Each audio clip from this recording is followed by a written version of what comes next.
Hi, everyone. Good Mayed. And I wanted to jump on the podcast before this episode to say that Mishpacha Magazine did an interview with me about the podcast and myself. So, for those interested, if you haven't seen it, I'll put a link in the show's notes. People may be interested in finding out more about myself and the background, how the podcast started, and it's in the interview. I did a podcast episode about this a while back, an introductory episode a couple of years ago, but this is, if you're interested in reading it, you can check it out. So I'll put a link to that as well. It's in the Mishpacha's Pesach edition if you have that. If you haven't seen it, and it may still be available to purchase in stores, I don't know. Now, because there may be new listeners for this, I wanted to say this for old listeners as well. I'm always available for guest suggestions, comments, feedback, questions, etc. You can email me, svarimchatter@gmail.com. Or if you want to sponsor an episode, support the podcast, there's a link in the show's notes through PayPal, or for other ways, you can email me as well, svarimchatter@gmail.com. Or again, the link is in the notes or the website, svarimchatter.com. And as always, especially if you're a new listener, but even an old one, the same thing goes. You can subscribe wherever you listen to podcasts. And on Apple, if you can rate the podcast, greatly appreciated. It's just clicking the stars, or if you're so interested, you can review it. And again, any comments, questions, feedback on anything. If you have any questions on the article, you want to ask me anything or feedback, email me, svarimchatter@gmail.com. Hi, everyone. Welcome to another edition of the Svarim Chatter podcast. On this episode of the podcast, I'm going to be joined by Professor Ronnie Hsia, who is the Edward Earl Sparks Professor of History at Penn State University. And we'll be discussing Trent, the murder ritual trial in Trent in 1475, Simon of Trent, rather famous or infamous incident of ritual murder trial, otherwise known as a blood libel. So thank you, Professor Hsia, for joining me. My pleasure. Well, perhaps I should say a word as to how I got interested in this, because I'm not a specialist in Judaism, and nor am I a specialist in Jewish history. I really got into this through my interest in German literature and German culture. I mean, I think everybody knows about the atrocities of the Nazis, but I think what I was not prepared for was to find out what a long history of anti-Semitism had in Germany itself. So this was really a sort of accidental discovery when I was doing research in the 15th and the 16th centuries. So let me actually pull back for a minute before we even get there. So if you don't mind telling listeners a little bit about yourself and your background, especially you just mentioned that you're not really an expert on Judaism. This is not exactly your general field of scholarship. My general background is that, I grew up in Hong Kong. Came from a Chinese tradition, but Hong Kong at the time of British rule. So I actually went to Europe to study it first before I came to America. So my interest has always been sort of cultural interactions, and particularly through religious exchanges. Now, I don't think there was a strong Jewish presence in Hong Kong when I was growing up, so I wasn't really quite aware of it. There was a Muslim center, and we certainly had different Christian and Buddhist faiths. But in general, that was something that I've always been very interested in. So, how did you research? And I don't think I mentioned that you wrote a book on this, Trent 1475 Stories of a Ritual Murder Trial. It's about going back 30 years or more that you wrote this book, but you did really write the book on this topic. So how did you become to research, write a book on this? Well, I first wrote my dissertation on the city in Germany in the 16th century. And it was a city sort of famous for an Anabaptist sort of kind of eschatological millenarian uprising. And then when I read the records, I found that, when the Anabaptists were defeated and the bishop came back to the city, he allowed some Jewish families to move into the city. But 6 years later, when the city regained its civic liberties, one of the first things that the city councilors did was to revoke the license for the Jews and kick them out. So I just thought, wait a minute, that's kind of like an interesting detail. Why were these people so hostile to the Jews? Then I started trying to read about Jews in, medieval Germany and in the 16th century. And then the next thing you know, you start reading Luther and what Luther had to say about the Jews, which is not something that, let's say, a lot of scholars who come from the Protestant background would be completely out front with you. I mean, they know about this, but it's not something they are proud of. And they don't, it's not something that when you study the Reformation, it's one of the first things you know. So one thing led to the other. I want to ask you about Trento, I think, right? Where it is. You mentioned Germany. It's kind of this funny, it's all the way north Italy. So it's kind of Italy, Germany, it kind of changed hands. At the time, it was part of the Holy Roman Empire. It was part of the Holy Roman Empire. As you know, the linguistic line between Italian and German is just a bit to the north of there. So today in Italy, you would find the province of Alto Adige. And Alto Adige, it's basically German speaking. They have a German speaking minority there with German language rights. Although some of those people are irredentists, they want to be part of Austria. So that has a kind of complicated history. And in the 15th century, during the Richard murder trial, it belonged to the Holy Roman Empire. So it was under the rule of a prince bishop who was Austrian himself. The majority of the population was definitely not big. We don't have any census figures because we don't have any civic records from this period. Was probably somewhere in the ballpark of 5,000. And if I would venture a guess, I would say 75 to 80% of the population were German speaking, including almost all of the Jews. They were Ashkenazim. Well, they were all Ashkenazim, but they were German-speaking Ashkenazim, except for one woman who was basically, I think, Italian-speaking, and her family had more Italian heritage. So when you say 5,000, I mean, today in people's mind, that's not a lot, but it's 5,000. At the time, was that a village, a town? It was a mid-sized town. I mean, I'm just guessing. It could be well less than 5,000. We just have absolutely no population figures from this period. One more thing about the town, let's call it, of Trent, that you mentioned was under a bishop prince. If you could just explain what that means, that's important part of the story as well. Well, a prince bishop is a particular institution in the Holy Roman Empire. Just as we play chess, we have the bishop here who is a powerful piece. So bishops were political figures ever since the creation of the Holy Roman Empire with Charlemagne. They were important administrators. Some of them were rulers over territories. I mean, like the patron of Mozart was the Prince Bishop of Salzburg. He ruled over Salzburg, as well as being a prince of the church, a high dignitary. He owned land, he raised taxes, he had an army, he had a state. So that's what the prince is. Okay, so now we should discuss the story. I mean, unless you want to start with the Jewish community, but I think we should start with the story and we'll discuss the Jewish community of Trent at the time as we go through. So Simon of Trent, and listeners may have heard of it, it's kind of not the earliest, it's William of Norwich. There's earlier instances, but it's a pretty major, I guess, famous blood libel. So let's talk about the story and who Simon was and what happens.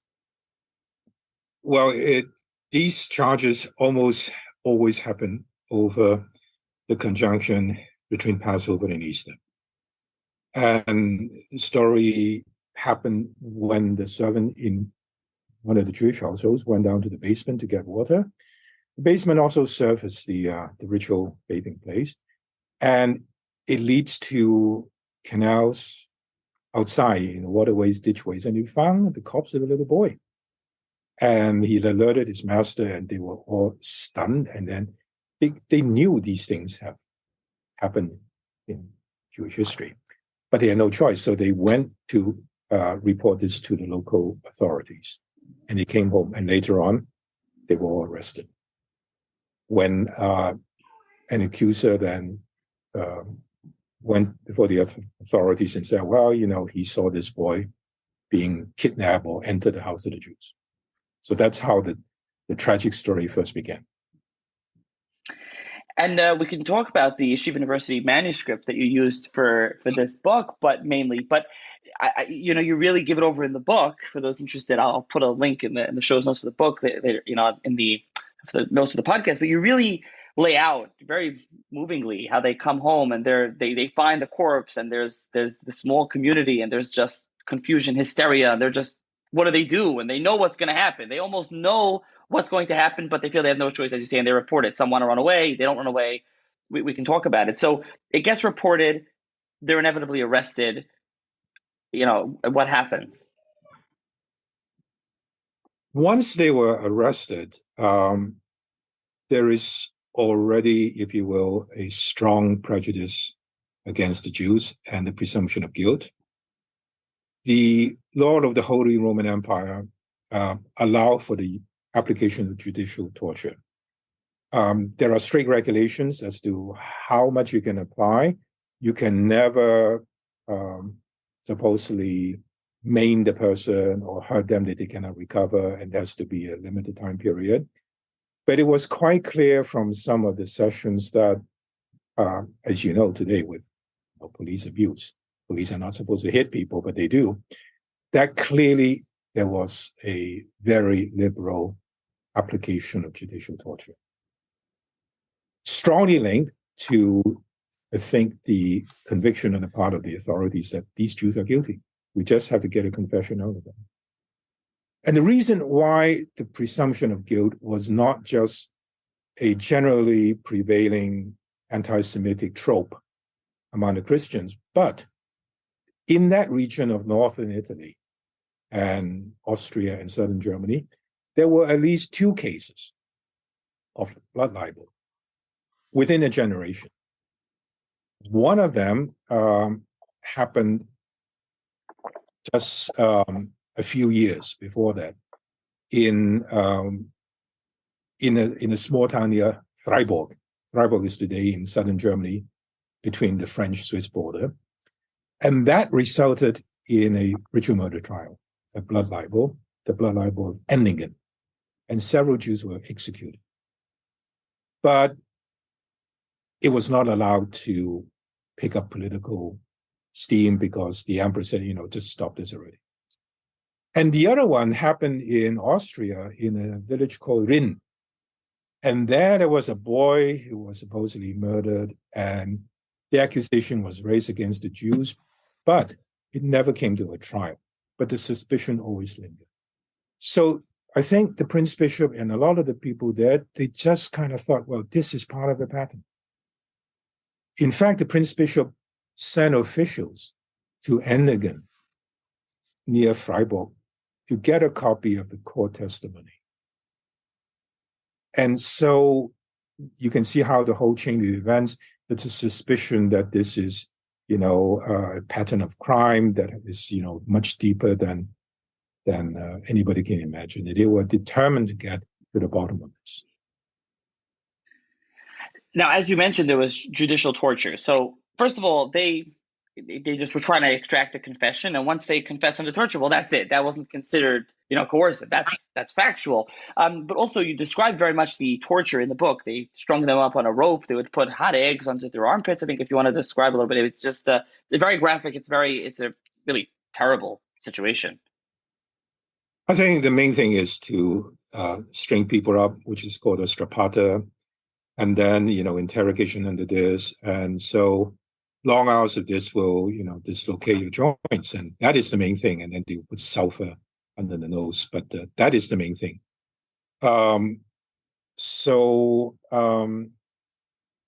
In some ways, the kind of judicial torture applied here in the case of Trent would be similar to witchcraft trials, at around the same period, and particularly later, the same judicial methods were applied. So really, except with very few exceptions, the application of judicial torture was universally accepted in the European system of jurisprudence. I think that's an important thing to point out, because as I mentioned, the title of the book, as you call it, is Stories of a Ritual Murder Trial. It's called a trial. So they view this as a trial, even though in our eyes, we view this as a sham. How is this a real trial, right? I think we have been more aware in the past few years about not only the possibility of the miscarriage of justice, but also how prevalent it could be, and that it has been. Just in, let's say, in U.S. history, for example, trials against American African Americans, trials about sexual misconduct and so on and so forth. We are now much more aware of how the judicial system and how the police apparatus have worked, sometimes intentionally and sometimes without particular ill intent and with full conviction they're doing the right thing in obtaining the conviction, incarceration, sometimes the execution of completely innocent people. And the blood libel trials are similar. So if I may add something, when I wrote the book, it was particularly difficult during the process of reading the trial records and coming to terms with this. And one obvious reflex is to speak up for the victims, for the innocent, to restore the voice. But then I thought, what is really more important is to show the systemic reasons why such a miscarriage was possible in the first place.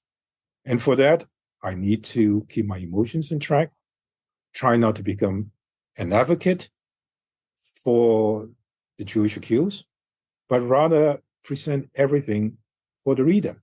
And I think people can see for themselves the human tragedy here, and yet to the extent possible to understand the, if you will, the logic of this historical tragedy. And that was a very difficult balancing act. Yeah, I can imagine. I mean, I read the book a couple of weeks ago, and even just reading it, as you say, it's very balanced, just trying to portray through the manuscript, through the sources of what happened. I mean, it really, one reading the book, even just as you wrote it, comes across, and as you say, as balanced as it is, you still come across feeling for the victims, and you're just like, this is horrible, because that's just reading the sources. It's just a terrible situation. So let's talk about the accusation. I mean, you mentioned blood libel, ritual murder trial. What exactly was the accusation here? What do those kind of two terms mean? So the 15th century, the late 15th century was also really the first time outside of Spain. In Spain, it had a longer tradition with the Sephardim because of the Sephardim's interactions with both the Muslim community and the Christian community. But for the Christians who were in interaction with the Ashkenazim, they just didn't know very much about the religious rituals of the Jews or the customs, because first of all, most people did not read the Bible. Most people were illiterate, or even when they read the Bible or knew something about the Bible, it would be the Christian testaments, or they would know it from pictorial evidence. So I think most people were completely ignorant, let's say the Pasha, what exactly happens, the maledictions against the Egyptians, the blessing of the bread, and so on and so forth. But in the late 15th century, you have a number of Christian scholars who began to study Hebrew. And then the prejudices against the Jews then latch on to fragments of this knowledge. All right, there is the maledictions against the Egyptians, the killing, the slaying of the firstborn by the Lord passing over the land because the Pharaoh refused to let his chosen people go. And so I think fragments of this kind of story is then synthesized with the idea of sacrifice, which is essentially in Christianity, the sacrifice of Christ, metaphorically represented as the Lamb of God. You slaughter a lamb, or you slaughter a young boy. And this is, of course, the sacrifice of Isaac, the supposed sacrifice of Isaac. So I think a lot of these religious ideas kind of flow together, not in a systematic way, but in a kind of popular synthesis, amalgamation of different ideas, putting this together. Now, the really difficult question to answer is, well, what happened to these child victims? I mean, sometimes, there were nobodies, but sometimes authorities did find the corpse of a young child, usually a boy. So we have then another whole historical phenomenon is, children get murdered. By whom? And then I began to speculate, but I realized in doing research for this book, there is no way to make an answer for this. We have pedophiles today. We have crimes against children. Children do get murdered. But I think what was really horrific for me was to find one documentary testimony, and this is the case for Germany, for the case of Trent, that some Christian was trying to sell his own child to the Jews, thinking the Jews would, could draw some blood, maybe not kill him, and he could make some money. And that was absolutely horrific. The Jews were horrified, to whom they would make this offer. So here is, again, where you have a broth of both fragments of imagination, religious ideas, as well as real events, real crimes, or purported crimes being committed. And it is just so impossible to disentangle this, but you can understand how it is. So we won't get through all the exact facts, and as you do go through in the book, all the different Jews living there, and each one, you describe in detail as each one is tortured and what they say and kind of what happens. So if you want to just in brief to just pick some parts, how they take them all, they torture them. We'll go back to that. They torture them. They pull out confessions, various really gruesome kind of confessions, I guess, of what they purportedly did to Simon. That's what they force these tortured confessions out of them. And then they sentence them to death after that. Well, I think all of the men were put under torture to different degrees. I really don't particularly want to go back. Some had more sessions, and I think the authorities quite early on identified sort of what they would be thinking of as major culprits or accessories to murder. And so they would treat them differently. And I think, but what was shocking to me was that they would also put under some of the women under torture.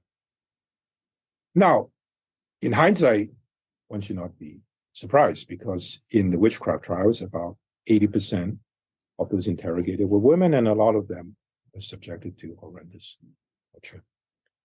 A few of the arrested died of illness or the effects of torture, but clearly there were, I write about this one figure, Israel, who just confessed very quickly because he didn't want to be tortured anymore. He began to collaborate, turn witness for the prosecution. But then later, he turned again, and then he was executed. I would rather not go too much into the detail, because it's that part of the book that I don't need to revisit, is the details of the torture. Absolutely. I would say that we can leave that. And again, I'll put a link in the show's notes for those interested in reading it. I told you before we started recording that I read this a couple of weeks ago on a Shabbos, and I found it fascinating, but in a terrible way. I mean, it's just really depressing. It's horrific, really, reading those depictions of torture. It's really no other way to put it. And as you can imagine, as you read the depiction and then you hear them confessing, and you kind of almost hear them while you're reading it, and it's like they just want it to stop. It's just I mean, it's like this recent movie on Emmett Till. My wife went to see it, and she said, "This is important." I said, "I know it's important, but I can't. I just can't." So I refused to see the movie. She went there with our daughter. The two of them cried their eyes out. But it was important to see that. It's just, I just couldn't take it. I just couldn't, so I didn't go. I chickened out. No, I hear you. And that's why I'll leave that for those interested in reading the exact specifics. I just want to make clear the gruesome specifics are in the book. But let's talk about something important. The church's reaction is, I think, very important. So we mentioned the Prince Bishop, but then what about and he's, all pro, that the Jews did this blood libel and he wants to kill them, etc. But what about the church, the Pope, and just the general church's reaction to this story? As far as the papacy was concerned, the Jewish people had a well-defined role. They were reprobates who refused to convert to Christianity, but the theology was that they would be kept as a reprobate until the end of time, when perhaps they would convert. That's the testimony to this. And I think the church, at least at the highest level theologically, never gave up the attempt to convert Jews. There were various attempts. But the Catholic Church does not recognize coercive conversion. You cannot forcibly baptize people. That's not a valid baptism. Secondly, the Jews were under the protection of the Pope. The largest Jewish community in the Italian peninsula was the one in Rome. They pay an extra tax, a protection tax really, to the Pope, and the Pope protects them. And from the 13th century onwards, it was a specific prohibition against the blood libel trial, saying that there is no factual basis that the Jews practice this kind of crime against Jewish children. So when this happened, the Rome sent a commissioner, another bishop, and this is a Giudici, whom I talk about in the book, who then went to Trent and basically got a hostile reception and almost no cooperation from his counterpart, the Prince Bishop. So I guess what happens at the end? Let's just jump there for now. The men are killed. What happens to the woman, the children, and then just in general to the Jewish communities after the aftermath of the trial? The women were tortured because they were tortured at a later stage. And I think they might not have been put under torture if this commissioner was not sent from Rome. Then the Prince Bishop was under much greater pressure to justify his actions, to actually prove that he handled the whole judicial process correctly. And that's why it was necessary for him to torture the women to obtain also the confession, and most of all, the conversion. Then, just to say, hey, I have results. These Jews are now Christians. Now, it was particularly crucial to convert the women because the Pope's commissioner was trying to contact the Jewish women in order to hear their side of the story. But he was prevented from talking to them. And the Jewish convert, Israel, who accepted baptism for a while in order to escape torture, he was the go-between between the two. Before he himself was found out, and then, he renounced his conversion to Christianity, and then he was executed. But the bishop never got to talk to the women. He was denied access to talk to them. He went back, obviously, to Rome to file the report. We don't have his original report, but such is, I think, the politics between church authorities and the Holy Roman Empire that the Pope really couldn't do anything about this. Because the patron of the Prince Bishop in Trent was the Holy Roman Empire, was the Habsburgs. So he basically just said, okay, you handle things correctly, but absolutely nobody can do anything else.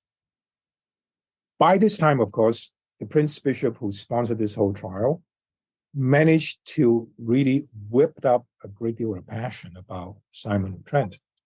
That's why this particular blood libel became historically the most notorious one over time, because he put in a major propaganda effort in terms of sponsoring publications, spreading the word around.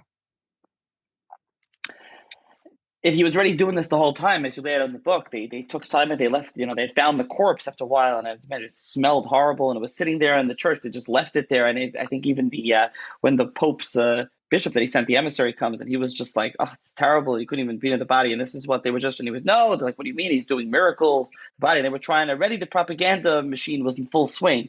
And we can talk about the cult of Simon of Trent shortly.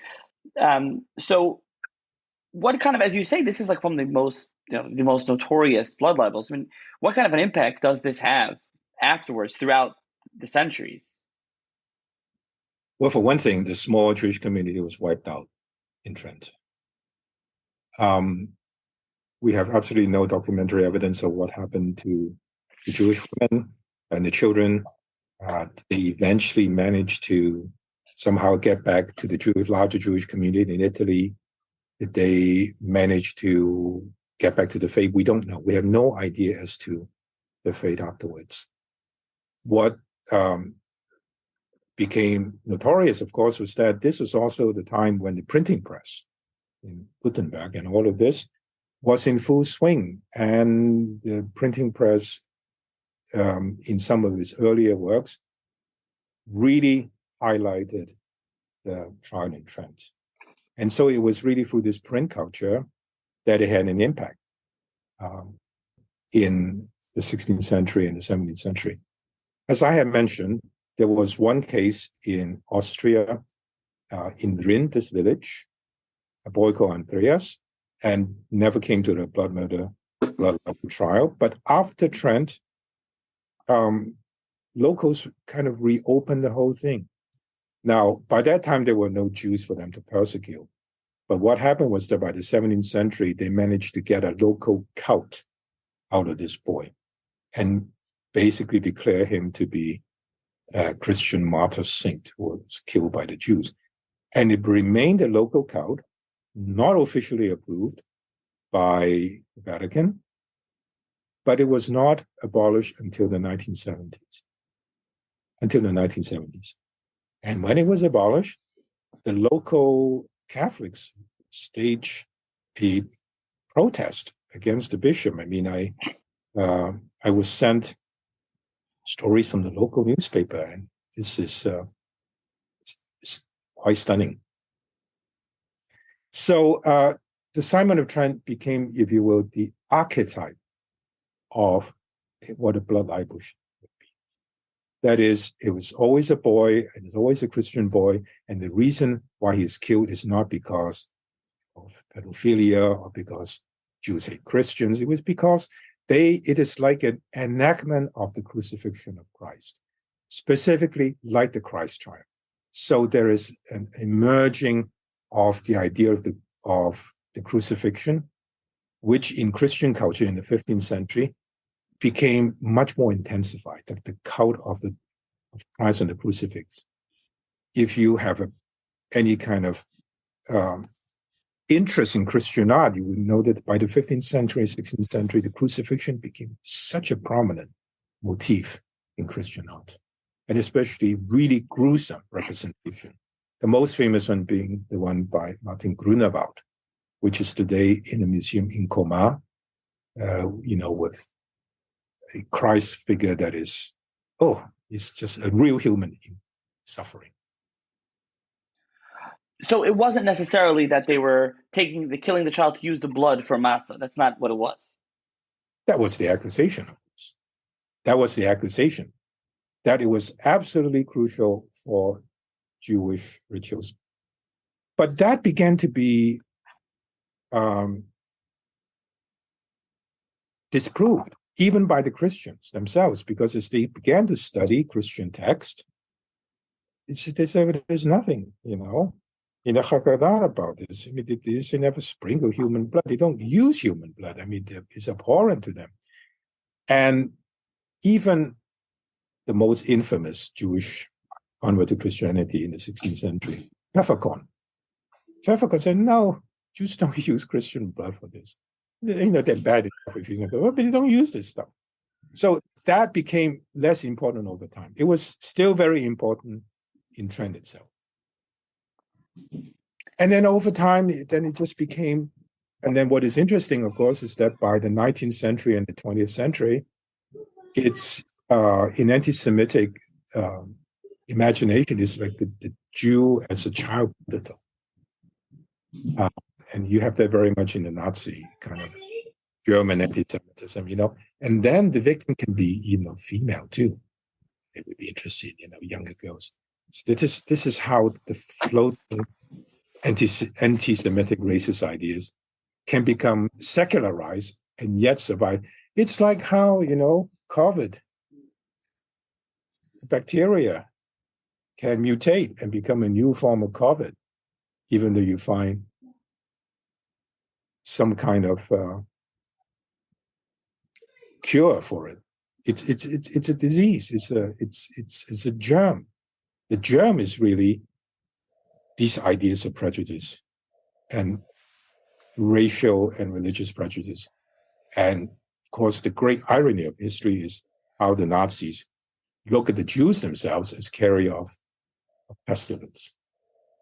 Yeah, like the way a virus mutates, right? So one other thing about Simon and the cult of Simon, as you say, it was abolished in the 20th century, but I think there's like a postscript to this recently, right? Fairly recently in 2021, they returned his remains to Trent. There was something I saw that something recently happened. I haven't seen the latest news about this now. Yeah, as far as I think, I don't know if okay, listeners could look it up. I think in like 2021 they returned the remains to Trent. Something is still going on with this, but so I do just want to ask you though, lastly about this manuscript. You used mainly this Yeshiva University manuscript.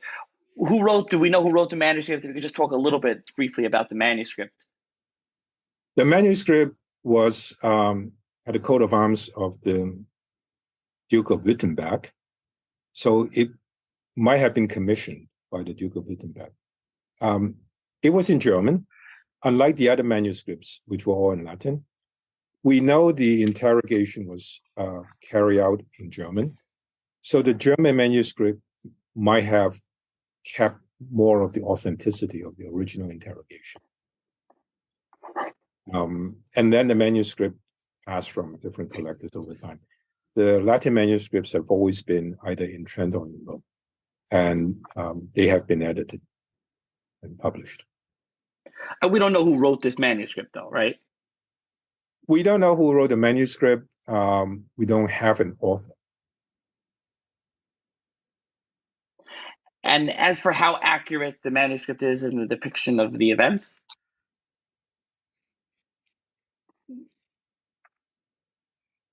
I think it is a text that needs to be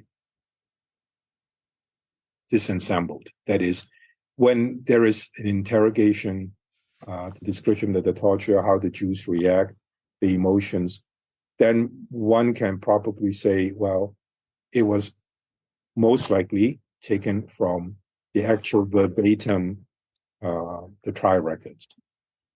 A scribe who was there taking notes. Then there are other long passages in which the scribe or the manuscript describes how they torture Simon and how they use his blood for the celebration of Passover. And that obviously was based on probably some false confession by the Jews, but fragments which will work up to a much more coherent, cohesive, and longer story by a scribe. So the actual composition of the text, I think, is the complicated one, in which there are particular parts which are much more trustworthy than other parts which are not.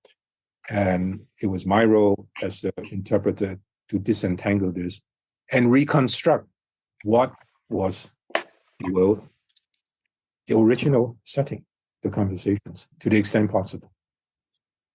Okay, which you did in the book. And as I said, I'll link to the book in the show's notes. It's about 170 plus pages, but that's with the notes and appendices. So if you just read the actual story, so to speak, it's 135 pages. It flows very nicely. Again, it's just gruesome, really terrible story. And as you really lay out and depict the entire thing. But if anyone is interested in reading it, it's as you say, it's important to, I think I read it. It's important to read while it's not a happy read. Far from it. It's a pretty depressing read. But I'll link to the show's notes if anyone is interested in getting the book and reading it. And thank you, Professor Hsia, for joining me. Thank you for inviting me. It was a pleasure talking to you, actually.